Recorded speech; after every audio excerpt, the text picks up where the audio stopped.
이 윤석열 빤스 얘기하니까 빤스 목사가 생각이 나는데 그것도 속보가 들어왔어요. 정광훈이 지금 서울 서부지법 난입 폭력 사태 연관 의혹을 받고 있는데 경찰이 압수수색 나섰다 하는 겁니다. 정구승 변호사님, 네.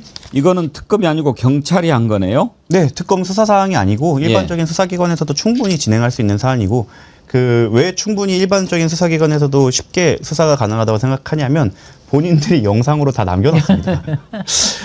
서부지법으로 모입시오. 저항권을 행사해야 됩니다라는 걸 본인들이 스스로 체증하여 남겨놨기 때문에 거기에 대한 이제 진술, 주변인들의 진술과 구체적인 사실 그 관계, 내부 관계만 확보하면 되는 거기 때문에 사실 어려운 수사라고 보이기는 어렵고 이 부분에 대해서는 사실 왜 이제 하느냐가 이제 또 조금 아쉬운 부분이죠. 목사 같지도 않은 목사가 대통령 같지도 않은 대통령 옹호하고 그런 난리를 떨었던 거 우리가 참 기억하는데 김진애 의원님 혹시 왜 정광훈이를 빤스 목사라고 그러는 줄 아세요? 알죠. 아시죠? 우리 그 얘기 하지 말자. 예. 아니 뭘 하나 보여드리려고 그러냐면 이 빤스가 학생들한테 이렇게 기도를 하는데 그것도 특이하게 해요. 흔히 안수기도라고 하죠. 근데 요즘에 그 영상이 많이 돌아다녀서 여러분 한번 보여드릴게요.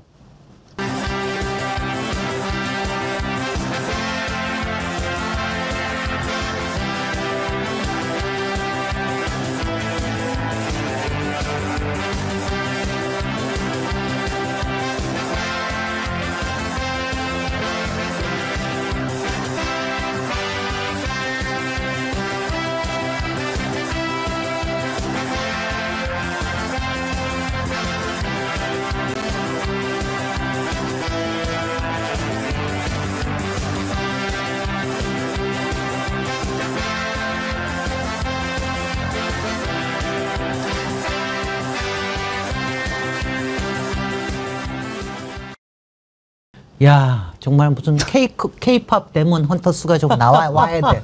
기괴하네요. 저기 우리 앵커님 K-팝 데몬 헌터스 아세요? 해헌터. 캐대헌. 캐대헌. 아, 정말 저거 보면은 완전히 그냥 디몬 같아, 정말. 저는 일종의 학생들 젊은 학생들이 이렇게 막 그렇게 저기 하는데 꼭 모내기 하듯이 이렇게 돌아다니는데. 저는 일종의 아동 학대라고 생각을 되면 왜냐하면 저희 법령 중에서는 이제 심지어 부모가 훈육을 과하게 하는 경우에도 아동 학대가 최근에 많이 적용되고 있거든요. 그리고 특히 저런 부분에서는 정서적 학대로 의율돼 갖고 처벌되는 경우가 많습니다. 근데 종교이기 때문에 사실 사법권이나 수사기관이 적극적으로 나가지 못하고 있는데 좀 어린 학생들한테 저렇게 하는 거에 대해서는 이제는 조금 법대로 하는 거를 검토할 시기가 되지 않았나. 저걸 보니까 너무 기괴하네요, 저는. 기괴하죠. 저게 2022년 3년 전 영상인데 저 장소가 사랑제일교회는 아니고 대전 중문교회라고 장경덕 목사 아시죠? 네네. 그 양반도 좀 이상해졌어요. 윤석열이 뭘 그렇게 잘못했냐 막 이렇게 옹호하는 발언하고 탄핵의 명분이 없다 이런 말을 했던 사람인데 사실 제가 이제 기독교인으로서 저런 거 볼 때마다 참 참담하거든요. 장경덕 목사가 맨 처음에 나왔을 때는 그러지 않았거든요. 인기가 꽤 많았었죠. 예. 인기가 쌓이면서 그러니까 목사들이 너무 그렇게 하면 안 돼요. 본래는 이제 기독교가 가장 낮은 곳에서 가장 낮은 자들을 섬기다 이런 건데 일부 종교의 이름을 빌린 사람들이 저렇게 극우 세력을 선동하거나 특히 서부지법 난동 사태 같은 경우에는 법원을 침탈해서 폭력을 행사한 곳이고 실제로 징역이 나왔잖아요. 사랑제일교회 관계자들 2명이나 한 명은 징역 3년 6개월, 한 명은 징역 3년을 1심 재판에서 선고받았습니다. 그래서 사실 기독교인들이 얘기할 때마다 정광훈 씨를 목사라고 부르지 않았으면 좋겠다 이런 말을 많이 하는데 사실은 그 심정이 저도 이해가 가고요. 이 교회라는 말 나올 때마다 정말 오히려 우리를 부끄럽게 하는 사람이다 이런 생각이 좀 많이 듭니다. 지금 서부지법 난입 사태 배후로 지금 의심받고 맞습니다. 있는 거 아닙니까? 지난번에 전도사인가? 네, 특임 전도사. 예, 맞습니다. 근데 그 친구가 그런 얘기를 했어요. 나는 정광훈 목사 시킨 대로 한다. 그 배후라는 것을 자백한 거 아닙니까? 꼭 그것뿐만 아니라 또 본인들이 녹화된 영상에서도 서부지법으로 가라. 저항권의 행사다 이런 말을 충분히 많이 했기 때문에 별도의 그러니까 뭐 12.3 내란과의 별개로 또 다른 내란 선동이 성립할 수 있는 여지가 충분히 있다고 생각을 합니다. 근데 정광훈 지금 신났겠네. 요새 전환길이한테 막 밀려가지고 예. 요새 막 쪼가들고 있었는데 마침 이렇게 나오니까. 압수색도 하고 그러니까 또 나와가지고 기가 살아가지고 또 그러겠는데. 아 하든 간에 정말 큰 코 다쳐야 됩니다. 이런 사람들은. KYA님, 와 저런 걸 진짜 하나님도 좋아할까요? 하나님이 계신다면 절대 안 좋아하시죠. 저건 목사 아닙니다. 예, 저런 걸 목사라고 부르지 않습니다. 저는 나쁜 자식이죠, 나쁜 자식. 예, 저 돈벌이 하는 놈들이죠. 어떻게 목사의 탈을 쓰고 저런 짓을 합니까? 그 자식들이 뭐 이것저것 또 손대가지고 또 그거 하는 것도 다 수사를 해야 되는데 또 욕심이 얼마나 그 목구멍으로 이렇게 터져 나왔는지 그 사랑제일교회 그쪽에 개발을 하는데 계속 그 땅값 올리려고 버티다가 결국은 거기 빼고 지금 개발을 저는 재개발 이거 예. 정말 잘 아는 사람 아니에요. 정말 그것 때문에 얼마나 속이 타다가 마지막에 그거 딱 빼고서 하니까 아우 속 시원해 죽겠어. 쌤통이죠, 쌤통이다. 정말 왜냐면 그런 꼴을 너무 보거든요. 알박기 예. 해가지고 점점 올려가지고 예. 결국은 거의 10년을 개발을 못한 겁니다. 그러니까 그 장이동 주민들이 얼마나 속이 타겠어요. 그러니까 나중에 정 안 되니까 그냥 빼버렸고 그러니까 다시 그 산항교회에서 조금 내리겠다. 다시 또 늦었죠? 협상을 하자. 네. 근데 주민들이 안 한다. 이제 조합에서 안 한다. 이제 나중에 거기 흉물 되는 거예요. 흉물. 네. 옆에는 멋지게 이렇게 올라가는데. 글쎄. 근데 뭐 그래가지고. 정광훈하고 같이 공개석상에서 막 손잡고 막 같이 눈물 흘리고 막 사실상 본인이 정치적으로 동지인 걸로 했던 사람들이 바로 우리나라에 있지 않습니까? 국민의힘 정치인들 이 모습을 보고 또 이거 뭐 어쩌고저쩌고 할까봐 저는 굉장히 걱정이 되는데 사실은 정광훈, 신천지, 전환길 이런 사람들이 의기양양해서 국회로 돌아다니고 사람들을 선동하는 이면과 과연 국민의힘이 무관한가? 그렇지 않잖아요. 그러니까 저는 사실 이번 수사를 하면서 만약에 특정 정치인과 연관이 되어 있거나 혹은 전당대회에서 표를 끌어갈 목적으로 했는지에 대해서도 수사가 좀 이루어져야 된다라고 해서 봅니다. 그래서 이 사람들이 날뛰는 이면에 사실상 백노를 했던 정치인들도 반드시 밝혀내고 좀 이번 기회에 같이 처벌이 돼야 된다. 그래야만 이런 고리를 한번 끊을 수 있다고 생각이 들어요. 제가 예. 캐대원한테 하도 반해가지고 예. 온갖 거 다 보다가 요새 맨날 저기 하고 국힘하고 캐대원의 규모하고 제가 계속해서 연결시켜서 얘기하죠. 규모한테 사로잡히지 마라. 예. 완전히 지금 먹히고 있는 거 아니에요. 예전에 이준석이한테 한번 먹혔고 그다음에 윤석열이한테 먹혀가지고 그랬는데 이제 또 다시 전환길이한테 먹혀가지고 또 그래요. 이렇게 하면 안 된다. 정말 정신 차려야 된다. 솔직히 정치라고 하는 것도 팬덤하고 관련이 돼 있는 거 아니에요. 자칫했다가는 정말 영혼까지 다 털리고 그렇게 될 위험이 지금 굉장히 높습니다. 규모한테 먹히지 마십시오, 국힘.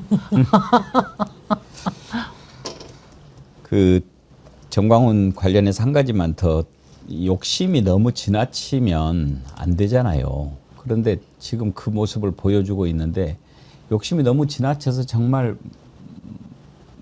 엿된 케이스를 하나 소개를 해드릴게요. 그러니까 이제 뭐 함부로 얘기하기는 그렇지만 아무튼 이제 골프장을 개발을 하는데 그 골프장에 묘소가 있는 거예요. 그래서 이제 여기 개발해야 될 테니까 옮겨달라 그러면은 비용을 다 하겠다. 그랬는데 안 옮기겠다. 무슨 뜻이 있어서 그렇다라고 하면 몰라도 더 달라. 계속 무리한 요구를 해가지고 결국은 협상이 결렬됐어요. 그래서 오케이. 그러면은 그대로 놔두세요. 우리 그대로 골프장 짓겠습니다. 그렇게 해서 그대로 놔두고 골프장을 지었어요. 어떻게 됐겠습니까? 골프장 페어웨이 구석에 묘소가 있는 거예요.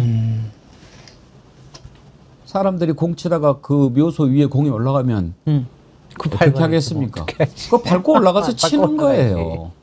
그렇게 조상을 엿보이는 욕심이 그렇게 과하면. 아, 정말. 목사라는 사람이 그 성경 구절도 할 텐데. 근데 정광훈은 목사가 아니라 다른 정치인이에요. 실제로 당을 가지고 있고 당에 그야말로 그러니까 물주가 돼가지고 종교를 이용해가지고 거기다 돈을 대는 거 아니에요, 현금을. 그렇게 지금 하고 있는 게 신천지도 그러고 통일교도 그렇게 하고 있으니까. 근데 그렇게 해가지고 그걸 가지고 아예 기존의 정당을 잡아먹으려고 저러고 있으니 말이 안 되는 거지. 스스로의 그 정당으로서는 뭐 여의도에 진출이 어려우니 이제 기존에 있던 국힘을 숙주로 해서 이제 여의도에 진출하려고 한다. 그리고 아까 전 원장님이 말씀하신 것처럼 정광훈 옆에서 울면서 같이 있었던 사람이 이제 당대표 대선 후보로도 나왔었고 당대표로도 이제 나오려고 하고 있는 거 보면 정말 이제 국힘의 미래가 정말 밝지 않다. 그리고 뭐 귀마에게 홀린 사람 국힘이라고 하는데 저희가 볼 때는 국힘 자체도 귀마다. 나는 그 소리 안 했어.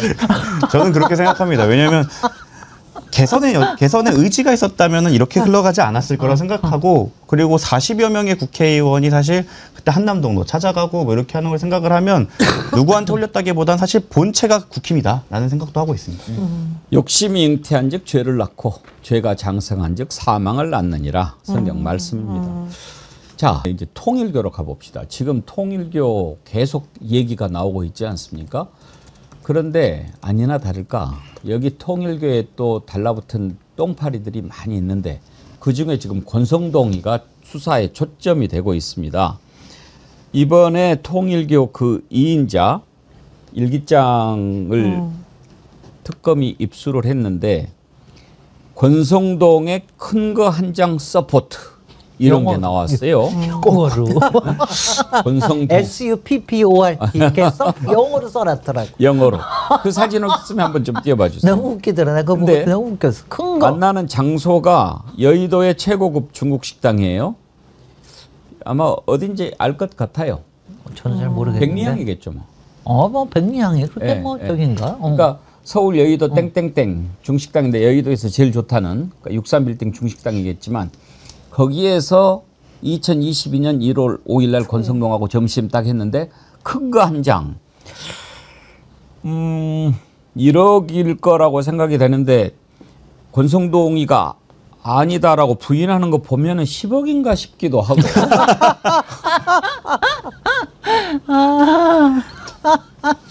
근데 권성동 참 실세라고 하고 다니면서 저런 사람들 만나서 삥 뜯고 그랬을까요?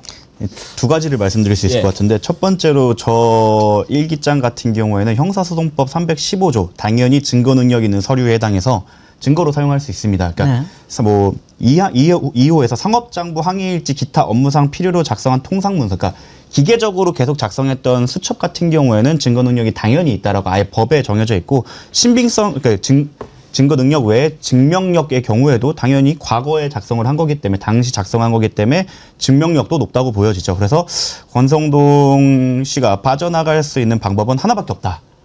나는 저걸 전달했다.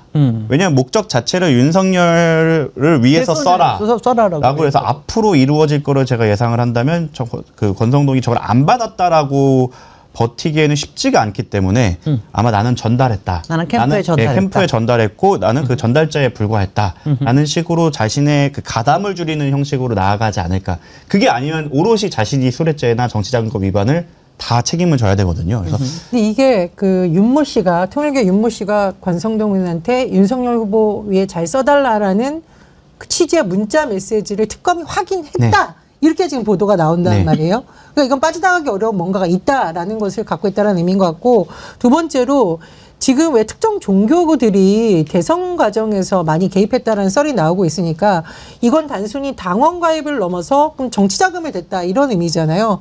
그러면 이게 만약 파헤쳐진다면 과거의 차떼기 수준의 당 전반에 대한 수사라든가 대선 캠프 전반에 대한 수사로 이어질 가능성도 있는 거 아니에요? 네, 그것도 당연히 그렇고요. 이거는 기본적으로 이제 최소 수뢰 아니면 정치자금법 위반은 되는데, 제가 그냥 예상을 하건데 권성동 의원이죠, 현재. 의원의 지금까지의 전례를 봤을 때는 100% 저는 장제원한테 떠넘긴 거라고 생각합니다. 나는 장제원한테 전달했다. 왜냐면 현금이라 추적도 어려울 거고, 그 이미 죽은 사람은 말이 없기 때문에 장제원이 근데 윤석열 캠프로 전달했는지 나는 모른다라는 식으로 아마 변론을 하지 않을까.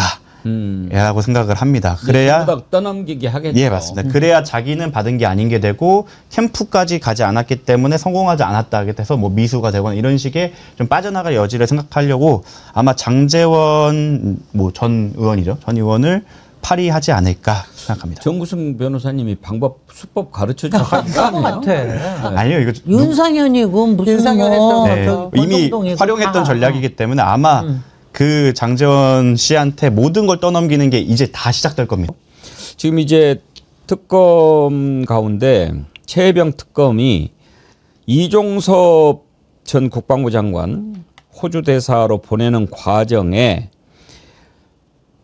가담했던 자들을 정조준하고 있습니다. 여기에 심우정 전 검찰총장, 박성재 전 법무부 장관, 조태열 전 외교부 장관, 장호진 전 안보실장까지 이렇게 돼 있는데 정구승 변호사님 이게 그거죠. 결국은 그때 당시에 출국 금지가 돼 있었는데 공수처가 출국 금지시킨 예, 맞습니다. 거죠. 그러면 심우정이 풀어준 겁니까? 박성재가 아니면 풀어준 겁니까? 둘 다 법무부에 있었기 때문에 둘 중에 그 둘이 공동으로 진행했을 가능성이 제일 높죠. 왜냐하면 예. 그것은 법무부의 소관이기 때문에 그렇고 참 박정훈 대령님께서 그 청문회에서 그런 말씀을 하신 적이 있었습니다. 한 사람의 경로로 수많은 사람이 범죄자가 되었다. 그럼 근데 전형적인 사건이죠. 왜냐하면 사실 최상병 순직특검의 대상이었던 임성근 사단장 한 명만 그냥 적법하게 법대로 처리를 했다고 하면 여기 나와 있는 수많은 사람들이 다 범죄자가 안 됐을 텐데 오히려 그거를 덮기 위해서 그리고 덮은 거를 걸리지 않기 위해서 하는 과정에서